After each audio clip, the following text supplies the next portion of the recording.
Good day, everyone, and thank you for joining us here.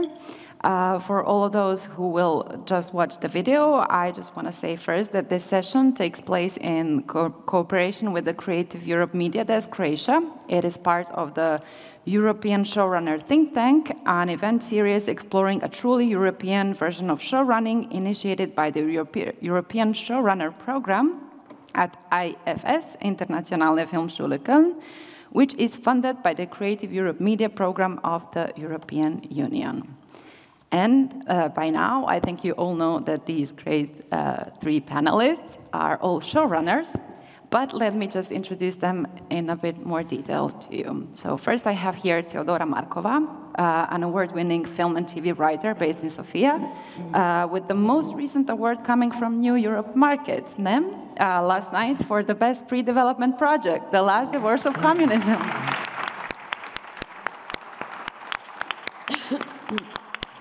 With her co-creator Stanislav Stokolovs, with whom she also co-created one of the very successful TV series, Soviet Genes, the Latvian Soviet Genes, which has been picked up for distribution by Beto Film and is, if I'm not wrong, sold to HBO Max with second season renewed. Is that a secret or not? Not anymore. We are developing the second season. Okay, okay. Good luck. Thanks. Yes, I also forgot to mention some other successful TV series in Bulgaria, like Undercover and Father's Day. Well, you're going to hear much more about Teodora's experience later on. Then we have Teresa Fernández-Valdés, again a wildly successful writer-producer who founded the production company Bamboo Producciones in 2008 with Ramon Campos. They produce many internationally successful shows like Grand Hotel, The Cable Girls, Velvet, The Cocaine Coast. Yeah. Okay. I cannot read my handwriting, I'm sorry. It was the first Spanish company that worked with BBC Worldwide, Netflix, Movistar, and Apple. Teresa was listed as one of the most powerful showrunners of European and world television by The Hollywood Reporter, and named one of the most powerful women in Spain by Forbes. Thank you. It's not true. Since 2023, Teresa made a big change, starting again as an independent producer, which we'll hear all about. Then we have Marie Roussin, a French screenwriter-producer who created the showrun Mixte Voltaire High for Prime Video. As UCLA Extension alumni, she first worked as a staff writer on several successful French shows like Un Village Français, and in the US alongside Tom Fontana for Borgia on Canal+. Then as a head writer for the adaptation, which was a #1 hit for France's #1 broadcaster, TF1. Now she's created and showruns a project made in France, currently in post-production. And Marie, besides from the creation and production part of the job, was also the president of the French Screenwriters Guild from 2021 to 2023. As you can tell,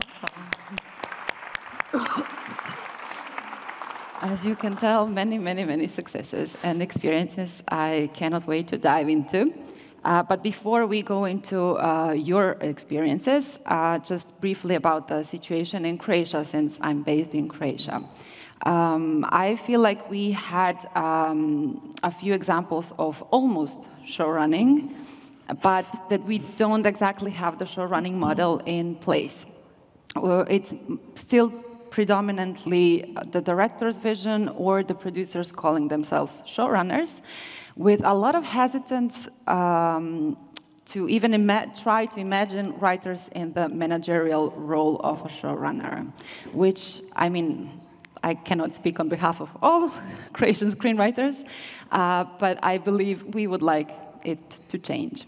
So let me let me ask you, what is the situation for showrunners in your countries? Teodora? I don't think that there are showrunners in Bulgaria. I think that producers are very resistant to this idea.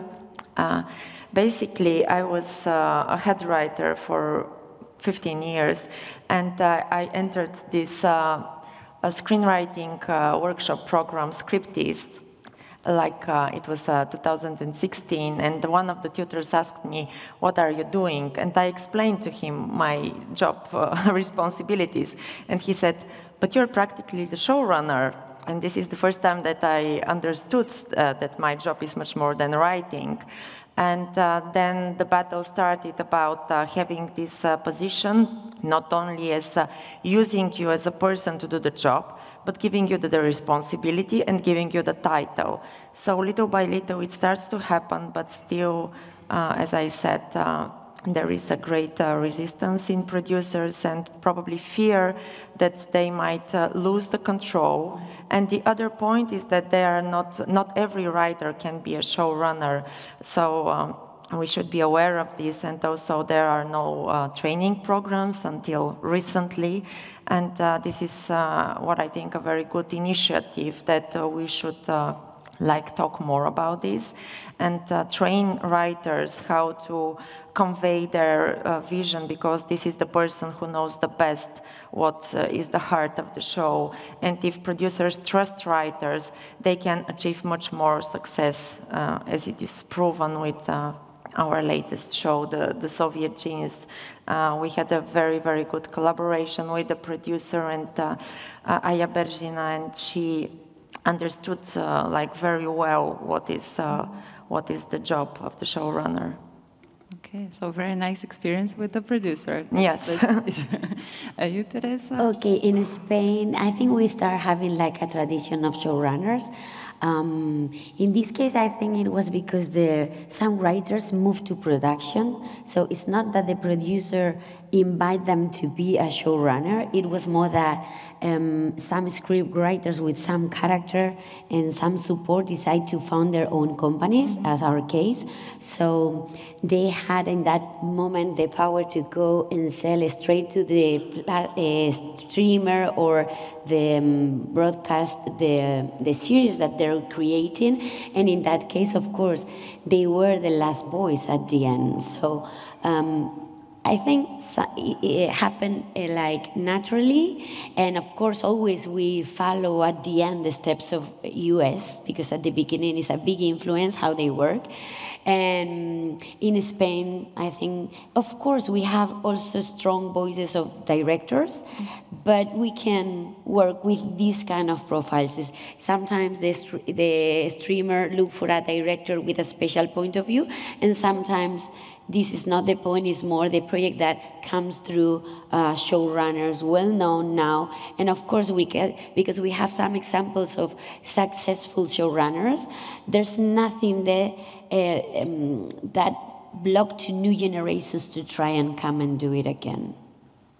Okay, so one way is to set up your own production company. Yeah, I think so, because before in Spain it was more challenging because you had to finance your project before to produce, but now the streamers in Spain used to ask you for a cash flow, so at the end you are receiving money, depends of your necessities. So if this is not an issue, if you can have a good head of financial department or like something in charge of it, is a question of organization. It's not a question of a big investment. No, not anymore. Okay, thank you. And Marie, with the French author culture, like how did you manage to become a showrunner?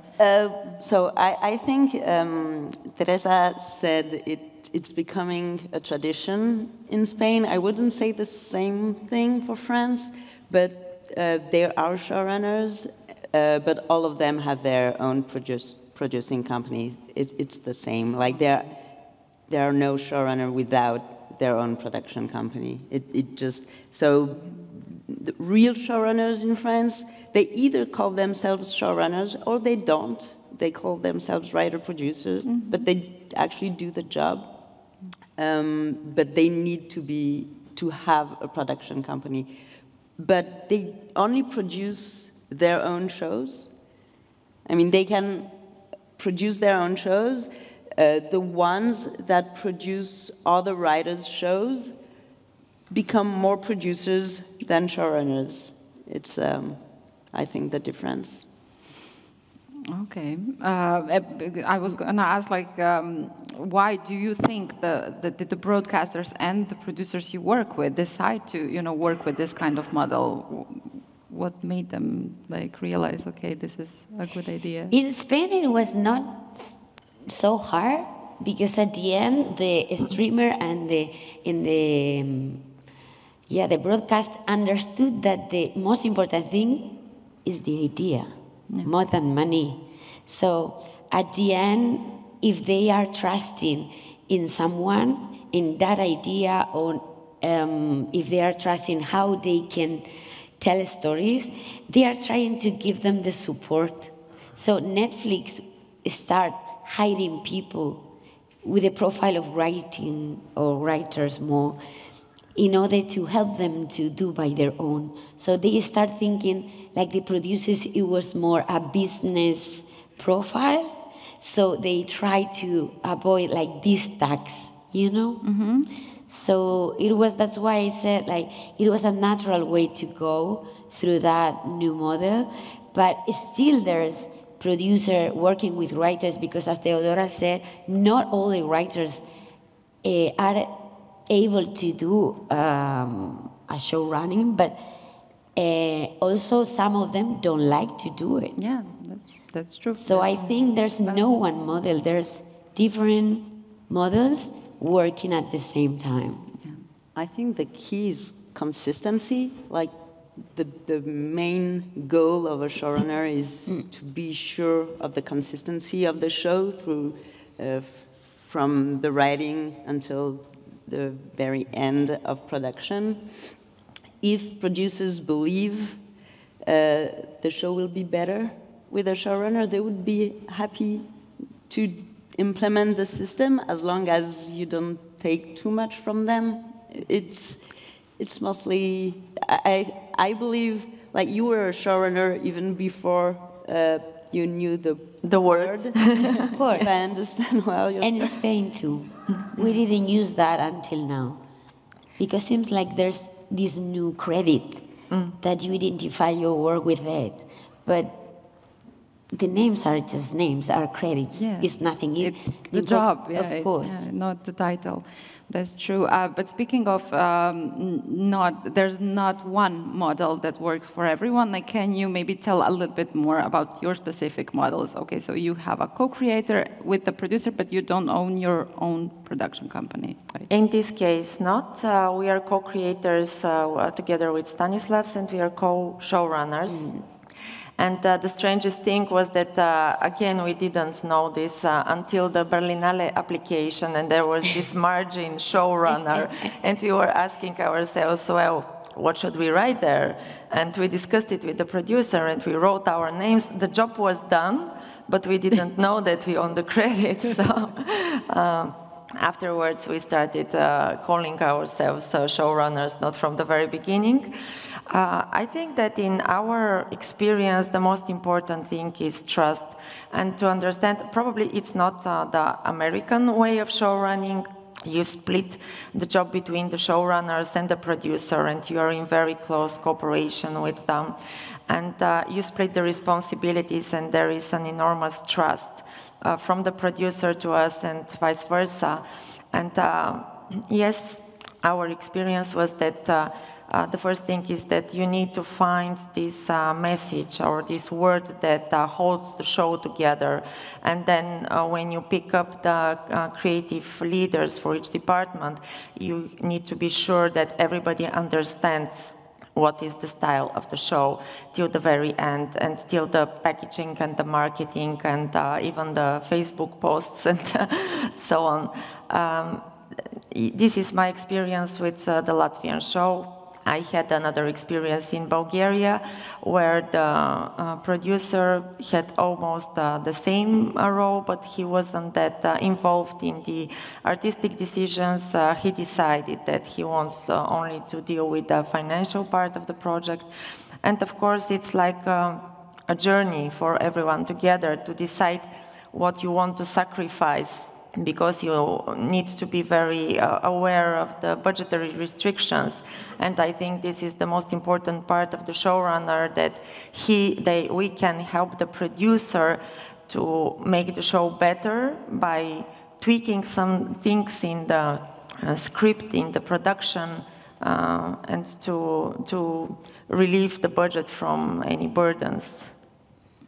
Yeah, thank you. And yeah. Maria, you were going to say something? No, I think it happens. I mean, it happens that they, when you're talking to the line producer, you realize they're very, like, they don't know how to announce to you that, well, that scene, we can't exactly shoot it the way you planned it. And it's like, okay, sometimes they think it's a big, big deal, and sometimes it's really not. And you realize they were thinking about ways to avoid that big thing that would be like a big problem for you, and sometimes it's like, oh no, it's not. It really doesn't matter that much, but this other thing matters a lot and a lot more, and sometimes so. It's just a better way. Like, you need to talk to everyone, and it's a better way to work, because it's not that people don't want to do a great thing. Like, they all want to do the best possible show. It's sometimes they just, you know, they're wrong because they didn't understand exactly what mattered and what did. Yeah, I mean, I think you... Yeah, I think there's something, sorry, I want to add something to this, because it's true, we are talking about showrunning and that's, but the thing here is, like, there's a tradition too, that the scripts and the producer and maybe the director work here, and then the production team work here. It seems like they are separate worlds. And it's very important to create some communication between all of them, because sometimes the writer can't imagine how hard it is to shoot this. And maybe it's a stupid thing, but it's not, I'm not talking about bombs, you know, it's not about action. Sometimes it's just, some writers are like trying to short or to cut a scene because it's just going to be just 1 second. And you say, no, I prefer to have more things to shoot in that space, because I can create a day just for that and working and shooting in that place. So don't be shy to write more in that place. So don't mean that because it's very little it's going to be easier. Sometimes it's harder to do it because you have only one sequence in that place to say one word. So we have to connect the experiences of all of them to let the script, the writers know how the production team works, and of course to let the production team know what is the most important thing in each script. So yeah, sometimes we miss some communication there. Yeah, I mean, I think you also touched upon the question of why does the showrunner need to be a writer? You know, what's the benefit of a writer in that role, which is exactly that. Yeah, so you know what's important and what's not, and yeah. But the collaboration, if it's a separate role with the producer, then yeah, of course, communication is very, very important. Yeah. Yeah, because when it comes to your tasks and responsibilities as a showrunner, would you say communication is with all the departments? Yeah. Yes, yes. Of course. You need to know how to be at the same time really tender and at the same time like to put your word on the table. But back to your question, why does the writer need to be the showrunner? I don't think if you can showrun if you're not writing the script. You resolve problems all the time. Something happens on the set, you need to rewrite. Something happens with the lead actress. You need to spend 2 hours on the phone with her, and then to spend another 2 hours with the director to explain what you said to the actress in order for them not to be unprepared. So it's a lot of hours on the phone and then correcting things in the script. I remember I had a terrible experience with a Bulgarian TV series. We were shooting in New Bujano studios, and whenever there is a Bulgarian production there, if an American production comes, you're just kicked out of the sets because they pay like 100 times more. So we had this medieval TV series in Bulgaria, and there was this storyline which was happening in this village. And one of the crew members was having a smoke somewhere around the sets, and he calls me and says, "The village is gone, the houses are not there, and we have like to shoot the day after tomorrow on this set." And what happens? Of course, the writer needs to sit down to gather their team, and to rewrite the entire storyline. I am not saying that this is like something that usually happens in productions, but it can happen. But everything can happen. Like if it's and about the weather, about someone that is sick suddenly, and you have only that day to shoot that scene because it's the day that the location is available. So you are all the time rewriting. And also, just not about the production, also about the series that you are getting, is you are watching probably the daily thing, the daily material, you know, and you can take care about. There's more emotion between these characters. This is very cold. That character is not giving me so much comedy. So you are trying to adapt also the roles to the actors that you have involved. So it's all the time you are reacting about what you're creating. Yeah, I also think one of the major changes in Europe, I guess, in all countries, is that with a longer series, we tend to have multiple directors for the same show, even for one season. There are different directors.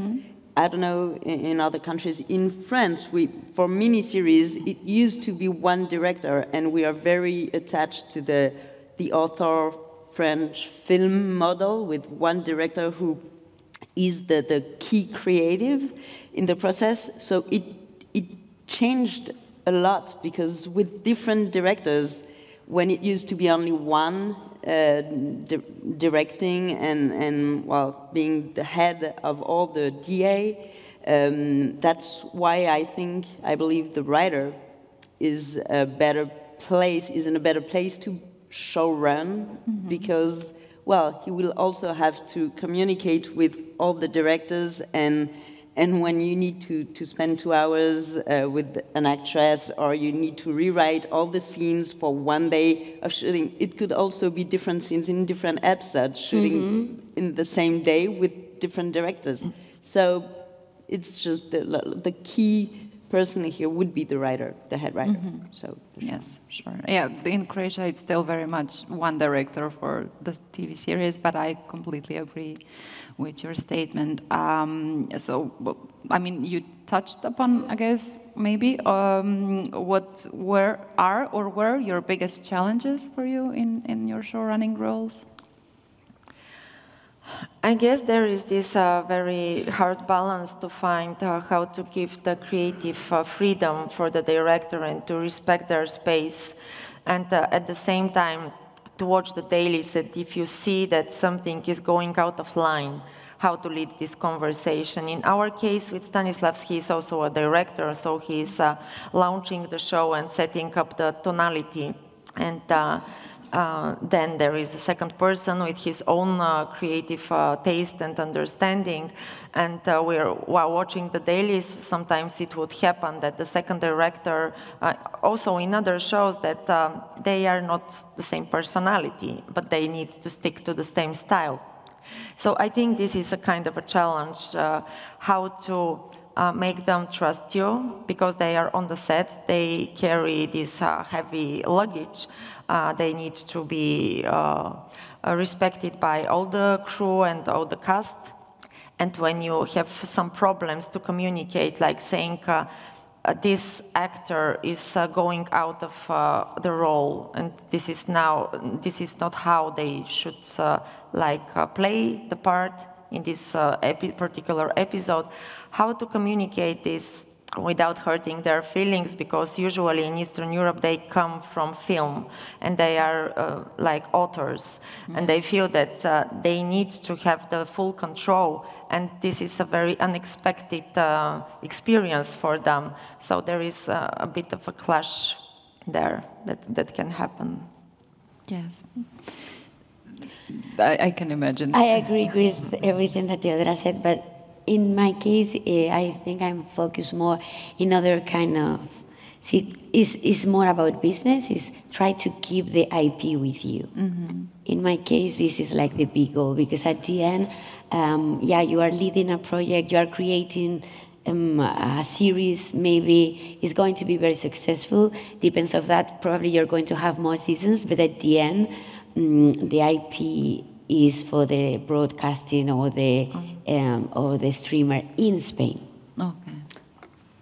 Well, same in France. It's a fight. I mean, it's not all of not for every show, but most of them. Yes. So yes, that's one thing. But when I started as a head writer who wanted to become a showrunner, yeah. I think my main challenge was my unexisting set skills, because I had almost never been on set, and well, that's a major issue, because that's okay. Yeah, you want to be a showrunner, because but you need two bubbles that we create. Because they make it very separated, and they kept it separated for a reason. I mean, a bad reason, probably. But I mean, it's not about like being nice and being mean. It's just it worked for a time the way they did it, and it's okay. Yeah. But so I figured the only way was to learn, and the only way to be able to learn those skills was to be close to the producers, because they have to let you in. So it was, the real challenge was, okay, work with a producer that understands the model, that is willing to having me on set, because it was true. I didn't know anything about the set, so that's the main thing. And then it was frustrating, because when I was a head writer, sometimes I heard like, oh, this scene, it's impossible. And it's like, okay, it's never impossible. It's a matter of how much does it cost to make it possible. So, and then it's a question of sacrifice, like what am I willing to let go to keep that in the show, or so you need to understand what they're saying. So you need producers with you on your side. Yeah. Like you said, not letting the writers go on set. I mean, it's the way it has always been, you know. So they knew it's the way to do things. But now, I think it's one of the biggest differences between the US model of showrunning and the European, because in the US it's normal to get the writers on the set. So they're practically learning from the very first stage of their career how to get to that latest stage. And in Europe, yes, we lack the education, we lack the experience. And do you now, as showrunners, maybe try to, correct that by letting the writers in your writers' room who are maybe interested, like when it's their episode on set shooting, do you maybe let them on set? Of course, I think the set is open for everyone. Okay. For everyone, but of course sometimes they have to write. So because it depends how far you are from the scripts. They have time and they can come, or maybe there's a special day where the shooting is really special and they want to come and investigate. And for sure, there's always someone in the readings. So there's things coming from the readings, and then they have the chance to go whenever they want. And sometimes now the director has to have a script writer there. Okay. Start happening these two. I think it's great to invite like writers on set, but it should be more than that. Like being invited on set, and there's nothing worse than being on set without a purpose, just because you're invited, because you're like, where do I not disturb that? So I think it's terrible. Like, I was invited on set before. I never learned anything because I was just like trying not to disturb the production. So I think that the good way to go, if you can finance it, is, well, to have writers on set that are paid to be with maybe the script. Probably. Yeah. And then, if not, it's something that the script writer have to try to provoke. Mm-hmm. Because sometimes you are very busy, like producer, or if you are you're not thinking about the writers at that time. Mm-hmm. So, of course, this is also an invitation for all of the writers that want to be showrunners. They can ask for things that they feel that they need. Don't wait that someone is inviting to you, because sometimes we are busy. It's not that we don't want to invite you to come. It's more that I'm not taking care about how you're feeling.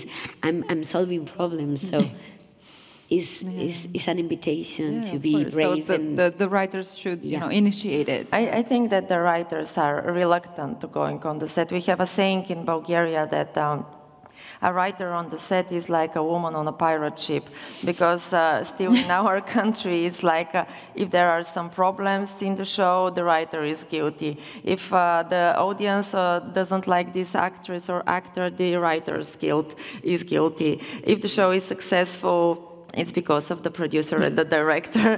So it's a very, like this job is not very, doesn't give you much pleasure and gratitude all the time, but I agree that the writers should be on the set, at least for the showrunner, for every new episode of a new director, you should be there to see how things are going. And yes, for me it was the same. I was avoiding the set for a very long time, but then I decided that if I want to be a showrunner and to see how things are happening, I should be there instead of staying only on the phone. Because what I've noticed during my experience in Bulgaria is that the actors would always call the writer and very rarely the director, because the writer is the person who knows all the fluctuations and the twists in the arc from the very beginning till the end.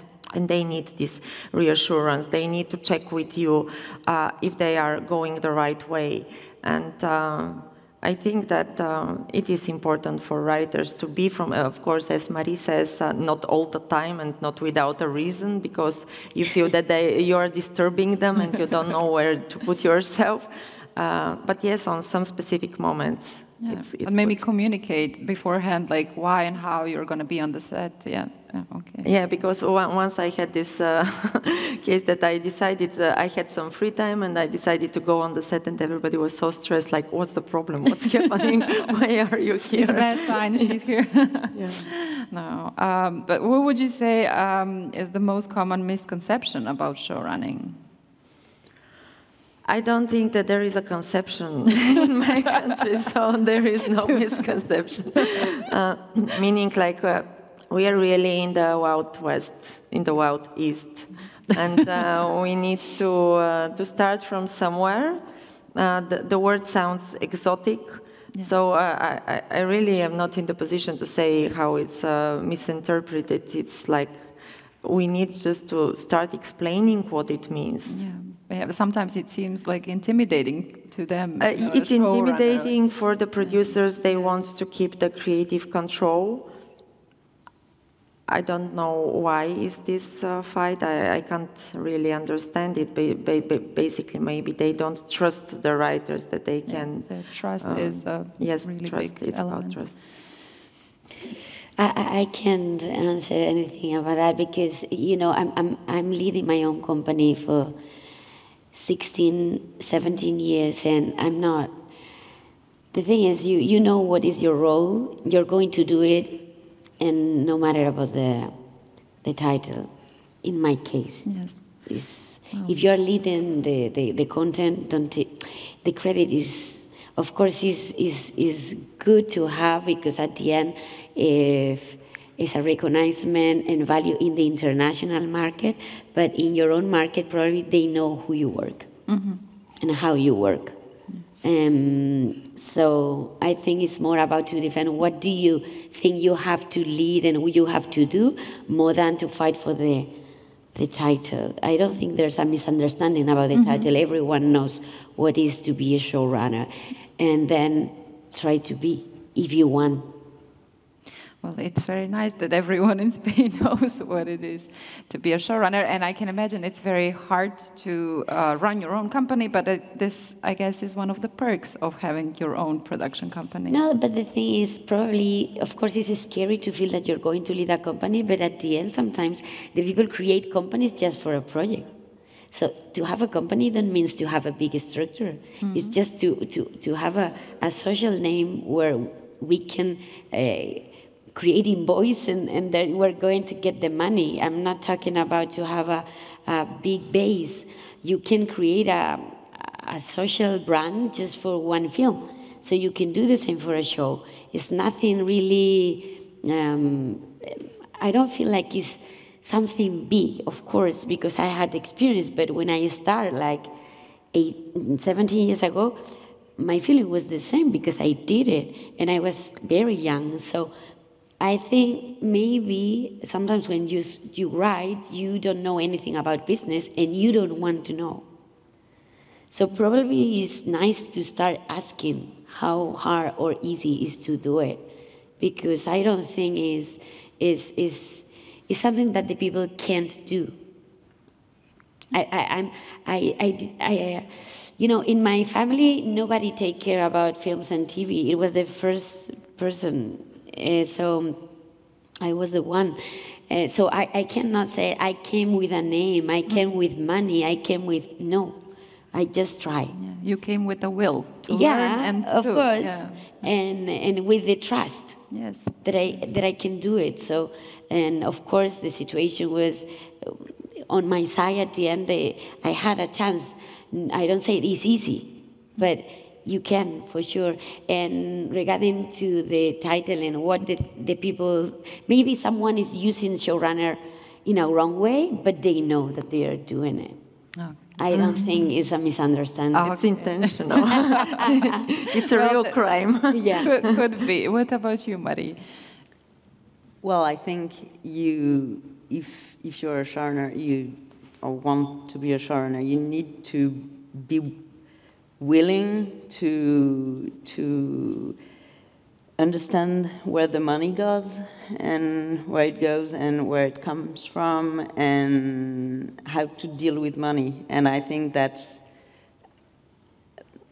biggest misconception is we think writers are just artists and producers take care about the money, and I think that's right. But I think as well as some producers also write, some writers can also produce, meaning take care about the money.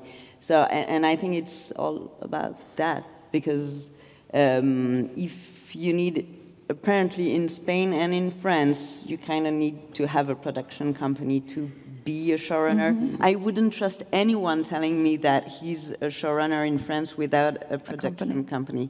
I would say, oh, okay, that's what the producer tells you to make you feel good and make you do the job without paying you, basically. So, because I mean... No, and I like to talk about this, like, not everyone that is using the showrunner is like some you know, sometimes it's a part of the negotiation. Now, also, even with actors, they're asking to be part of the creation. And sometimes if you have a good and big name, sacrifice the title and say yes in order to have he or him, you know, her or him involved in the show. He or she, you know, it's like a way to conquer them, because they can see that the American actors are involved in the creation, so they want to start being too, and they said that at the end they're creating the character, also interpreting the character. So. And they are part of the packaging in the very beginning. You can sell your show with the actors. Of course. So there's something that is alive, and we have to be open to react and to understand, this is a real showrunner or is just the price to that person in the crew. Yeah, because it's not about the title, like we said, it's about the job. And actually, there's no real title showrunner in the contracts, right? I mean, it's a producing of credit. course, Right? and in our credits in Spain, nobody signed like showrunner. Yeah. It's a producer it's a writer, or writer, producer, executive producer in the credit, yes. Can I ask one question to Teresa? Why you said you settled your own production company and then you started again a different... Yeah, no, because I'm going to tell you to the audience, is I founded like 16 years ago one brand that it was Bamboo Producciones, and it was it's like grow very fast, and right now it's a big brand, and I was missing to be again light and with less responsibilities and obligations, because at the end when you grow very fast you have like the volume of a big company on your back. So finally we sold our company to Studio Canal in France. So 2 years ago I had the chance to leave the company, and I left the company, and I took 1 year just to rest and think about what I want to do again. And now I'm starting again with a new brand, but with the idea to do different to create a different company. The other was more about volume and mainstream, and as you know, so many hours of fiction. And right now I'm living like a second life, trying to do less volume, but being more inside the projects, because at the end when you are producing 5 shows at the same time, you are not part of them, you're just supervising, and I was missing the experience to be in the set like you. So can I ask also something? My company now is Te Espero en Marte, something like I wait for you in Mars. Oh, very nice. Okay. So when you establish your production companies, you're basically, these companies work, you work there only as showrunners or also as producers? Sorry? You said that you have your own companies as showrunners. Does it mean that the project is produced by your company, or it just serves as a showrunner's creative company and you have a different entity or person who is the you're producer? a co-producer? No, I create my own company, and right now I'm developing new projects, 3 series and 2 films right now, for example, and I'm not the films. I think I can call me more producer than showrunner, because are the directors the ones that are writing their own stories. So in the film side, I'm working more like producer, and in the series, I'm more inside the creation, the characters, the art. So, but the company, in my case, is investing in development right now. So when I sell one show, series, or film or whatever, I'm going to go to production, but probably I'm going to have the agreement with the broadcast, and they're going to start paying me. Okay. Mm-hmm. So you're basically the producer also. Yeah, I'm mixing the 2 roles. Mm. Yes. Since it is an all-female panel, I have to ask the question that do you feel that the situation is different for female writers who want to transition into the showrunner role in Europe? Yes, in Bulgaria it is more. I know men writers who have negotiated easier and better conditions than female writers. Okay. In my case, no. Good for you. It's true. we are and in Bamboo Producciones, we have big writers' room that I think in Bamboo, we had more female writers than male writers. If you check our credits, almost all are female. This is the same in Bulgaria. We have more female writers. What I'm saying is that male writers can easily more Money. and not only money, the creative role, control, the responsibility, and the No. production credit. Not in our case, no. Yes, and in France? There are a little bit more female writers than male writers in France, at least writing for TV. And there are as many, I would say, female showrunners or male showrunners. I think they are all powerful and strong women. And yeah, that's it. Yeah. I'm not sure if we can run out of time. No? Yes, okay. I was just going to say, what can we learn from comparing the situations in various parts of Europe? But I guess we can learn that it can be better. Always. And worse. And that it's possible. And trust is important. Will is important. Will to learn to do things. And yeah, I mean, but I would like to end it on the inspirational, uplifting note. So, yes, we're going to get there. Of course. Of course. It's nothing, as I said, like, we are alive. It's nothing that is like this. We are all the time in movement. And as much countries in Europe work in this way, it's more pressure in other countries to do the same. Yes. So it's just a question of time. It's just that. I'm optimistic as well. Do you have any final remarks? No, I'm optimistic. Well, thank you all for joining us. Thank you all for your contributions.